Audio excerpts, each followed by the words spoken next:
was I shocked when Jay said the line in Picasso Baby? Yes, because we've talked about that.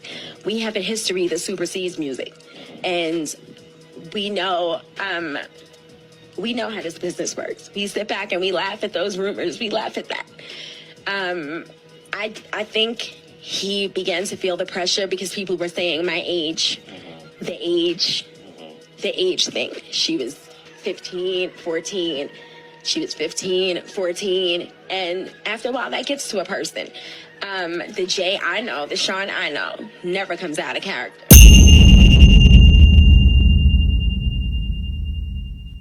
Yes, sir. It's your boy KD, and I'm back for another one. And yeah, I got a good one for you today. We're going to be looking over a video, and it's about Foxy Brown speaks her truth after Jay-Z faces prison. Lifelong NDAs. Okay. You know, everybody always talked about Foxy Brown and you know what her and Jay-Z had going on and how the age difference, what was going on. So let's see what she has to say and let's watch this video. And I'm going to give you my comments throughout and at the end of the video. Let's get it. I never stuck my tongue in the Foxy box, but damn if I ain't open Pandora's box. They try to slander your man on CNN and Fox. My Miranda just don't stand a chance with cops.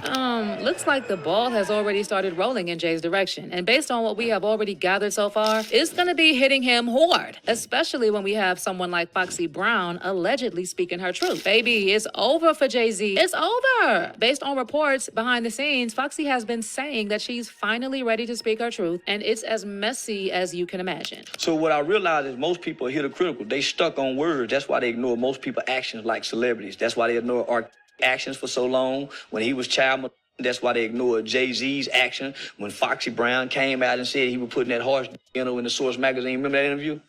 You might be too young. Foxy Brown came out and said Jay-Z was she was 16. So, man, I remember that.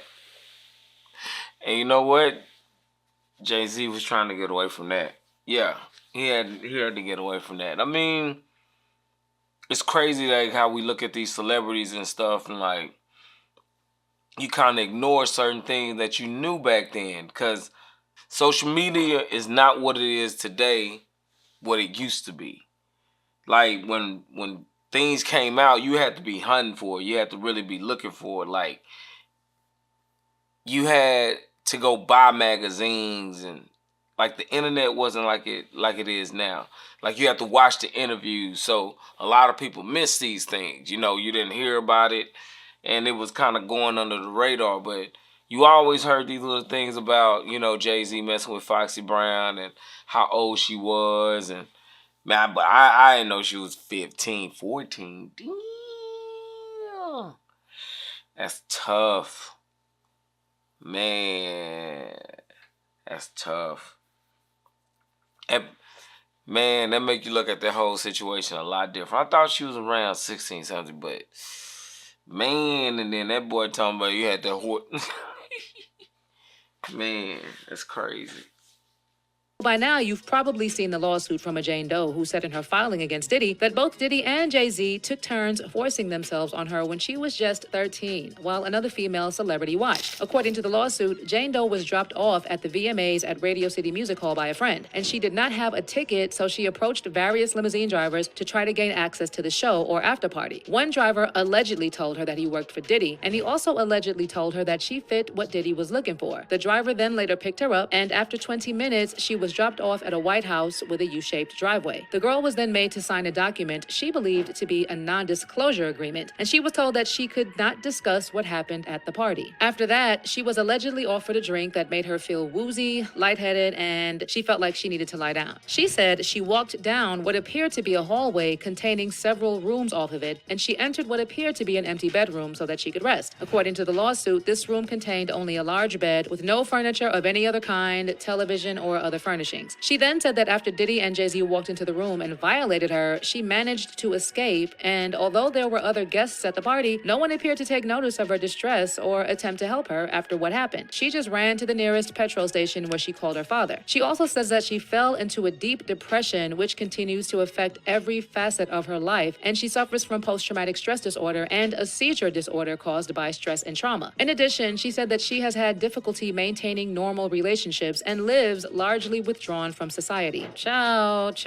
This lawsuit right here is what has sparked conversations about Jay-Z's real involvement with Diddy. I mean, we already know that they were friends for decades, and what people have been saying is that he either participated in whatever Diddy was doing or at the very least knew what was happening. Well, now we also have people taking a closer look into his own dirty past and relationship with people who were not yet of age, like Foxy Brown. Okay, we all know that Foxy and Jay-Z collaborated on numerous occasions throughout the 90s, and Jay is actually credited with writing a handful of songs on Foxy's debut album. Their first major debut was even featured on the soundtrack for the Eddie Murphy movie The Nutty Professor, released in 1996. But the song itself was recorded in 1994, and since Foxy was born in 1978, that would put her at around 15 during the recording of the song. And at 15, Foxy was already singing about her friends, telling her that her man, aka Jay-Z, was sleeping around, but she didn't mind because he allegedly kept her in diamonds and leathers. Another song that J. Cole wrote was Il Nana, which featured the lyrics, "True absolute vodka, straight shots for the has-beens and have-nots, dollar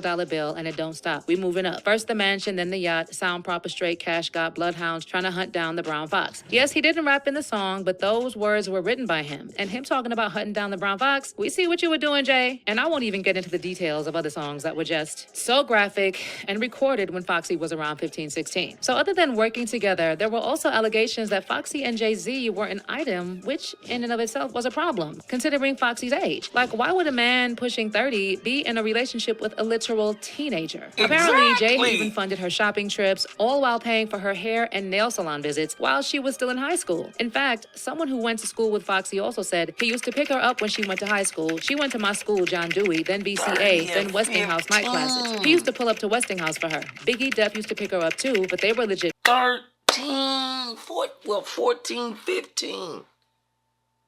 They said Kelly was doing the same thing going to them high schools. But I ain't gonna lie. When I was in high school, we had a few of them that got picked up by them older dudes. Everybody from the Cliff, old Cliff in the building. Everybody know about K5. K5 was a Dallas legend. Do you hear me? K5 ran through Carter. For real. Man. And I didn't even go to Carter. But I knew about K5. I'm telling you, that it was real. It was real. These dudes, going to these high schools and getting chicks, I thought it was weird then. I think it's weird now. But you didn't think about it too much because the chick went and it is what it is. You know what I'm saying? Like, back then you kind of thought about it like it ain't my business. So you didn't even really be like in nobody else's business. You just kind of like, that ain't my business. Whatever she want to do and however she want to move, that's how she moved, man. But, woo. See, that type of stuff you can believe because you actually seen it at the level of people like really not even doing anything. You don't, like as far as don't have any money, like real money. They may have money because a lot of the dudes who did it had money, but they ain't have no Jay-Z money. For real. But they were legit friends. Everybody knew her and Jay were together. Then to make matters worse, for those who recall, there were even allegations of a tape out there of Foxy and Jay-Z having a threesome with Jamie Foxx. Based on the rumors that were making rounds, Jay-Z signed Foxy to multiple gag orders after she, Jamie, and Jay engaged in a threesome. And that not long after the incident, the tape was ironically robbed from her home. But when those allegations came out, Foxy said the report was complete BS, telling TMZ, "The atrociousness of this story sickened me to my stomach. Any and everyone involved involved will be contacted by my attorney. In all my years in the music industry, these are the most disgusting and disrespectful allegations I've ever experienced. This fictitious story with no audio, visual, or written interview clearly was concocted with malicious intent. Well, we also had people saying that Jay-Z probably paid Foxy to say that the tape doesn't exist and that the rumors were false. And considering we were talking about Jay-Z... Exactly. What? What? Man, what you gonna let her just show the tape? Nah, it don't exist. I'll pay you for that. That's why you got money. You pay that off. That's what they do. Man, these boys out here wilding. And I don't think it's just them though. I think a lot of people out there in the industry pay people because it's easy to pay somebody. Just shut up. You want some money? Because, I mean, that's the easiest way to get somebody to shut up. Yeah, that's the easiest way to get people to shut up. Just give them some money. Man. Woo, because if that had came out, boy, that would have been major. Man, I would have watched. Yeah. Baby, this is something right up his alley. He has paid people to do so much worse. And even though they denied their relationship, the receipts were all over and everyone was talking about it. From Wendy Williams to Nas even talking about the relationship in his song Ether, where he said, Foxy got you hot because you kept your face in her pee. What you think, you getting girls now because of your looks? Then there was Nick Cannon, who also tried to get some answers from Dame Dash about Foxy Brown's age when she got signed. But Dame Dash was just like, I wasn't paying attention to Foxy Brown. I didn't sign Foxy Brown. Did I sign it? It sounds like you... All I'm saying is in this industry, when we live in these glass houses... It seems like you got a question for Jay. Ask him. Don't ask me his questions, bro. I'm not taking it. I'm not... Okay. Y'all can keep asking me questions. We're moving on. Y'all keep asking me questions y'all want to ask him, because he ain't here. Ask him. Do with that, and I don't even know nothing about that.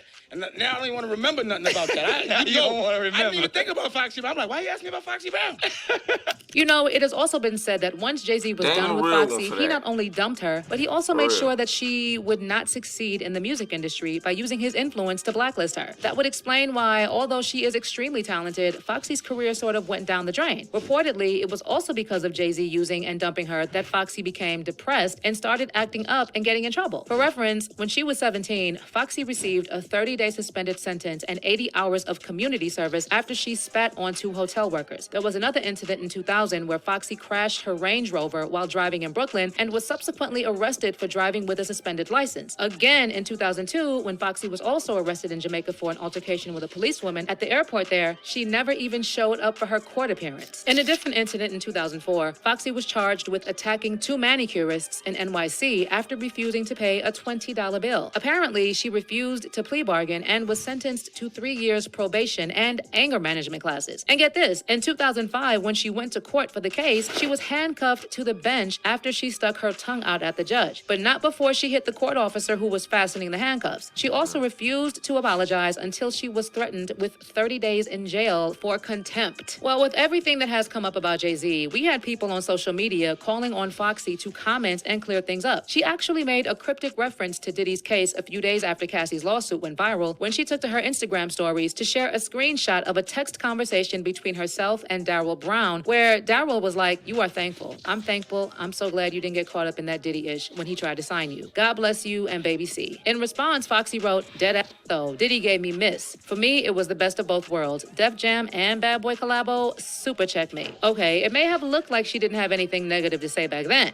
but reportedly, the tune has changed. I mean, I know that prosecutors were already eyeing Foxy Brown as they believe she has critical information that can place Keefe D in Las Vegas the night Tupac was marked. They believe that Foxy Brown briefly interacted with Keefe D that day in Vegas and shortly before Pac was unalived the same day. And you want to know how they figured out that Foxy interacted with Keefe D that day? Honey, this is information law enforcement lifted from Keefe D's memoir, Compton Street Legend, where he specifically said that he met Foxy that night. The excerpt from the book that details Keefe D interacting with Foxy in Vegas while receiving a firearm from Eric Von Zip says, "As I walked up to the driver's side window and noticed that the rapper, Foxy Brown, was in the car with Zip. So he instructed her to step out of the car and motioned for me to jump in. Zip had a hidden compartment that he opened up, reached in, and pulled a black .40 Glock out. He turned to me and said, "It's time to get the money." Zip handed me the 17 shot, which I promptly put down the back waist of my pants. I hopped out of the car, held the door open for Foxy Brown to get back in, closed the door, and they pulled off. Keefe D's own account is what the prosecutors are banking on, and while questioning her about Diddy, I'm sure they will also try to get information about Jay-Z, who is also already on the FBI's radar. The thing is, if the prosecutors can get Foxy to confirm that Keefe D was in Vegas and met with Zip like he said in the book, then the trail could lead back to Diddy. And here's where Jay-Z comes in. We know that there's an even bigger case involving Diddy and money laundering and his ties to the RICO enterprise. And Jay-Z's name has also come up a few times with regards to the same. So if the authorities follow the money as far back as when Bad Boy Records was formed, they will surely find ties to Jay-Z because he was working very closely with Diddy. In addition, the feds have reportedly also been looking into Jay-Z's connection to Hollywood rings that transport young girls across borders. And they already questioned Rihanna's former publicist about his involvement with young girls because Jay was allegedly also hooking up with Riri. Again, Foxy could also come in handy here as well. Like I said, it's already not looking good for Jay, and Foxy could be the nail in his coffin. Honestly, I can't wait to see how this unfolds. But meanwhile, let me know your thoughts so far in the comments section down below. Well, let's get to it. So, for me, I really believe that the truth will come out in due time. The more you look into it, man, Jay-Z may be in that type of situation. You know, you never know, because if they said this for a long time that he used to go to high schools, and at 30, man, say 30, my dude, that's wild. At 30, like, what would you need with a high schooler? Like, what could you do with that? I thought it was weird when dudes was in college going back. But, you know, back then people didn't look at it that way. I think everybody looked at it that way at 30, though. 30's kind of rough. And then they brought up the whole thing with Rihanna. See, it was kind of crazy. That relationship was kind of crazy. I'm about to check into that. Rihanna and Jay-Z situation was a little crazy because he said he signed at 3 a.m. Where was the pops? Why are you signing somebody at 3 a.m. in the morning? Like, really? It's kind of early.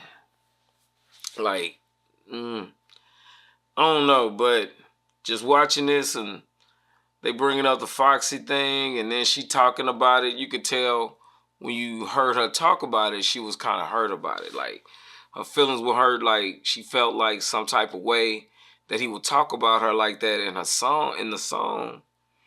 And he knew what time it was. Like, he was with it. That's how she said it. Like, he was with it. So, these dudes out here, man, they nasty, man. They be tripping. Ain't no way I could have did that. I just couldn't I couldn't have did that. But to each his own, man. But let me know what you think. Leave a comment. Man, hit that like button. Subscribe to the channel. It helps the algorithm. Let's go. Yeah, that's it. But yeah, it helps out with the channel.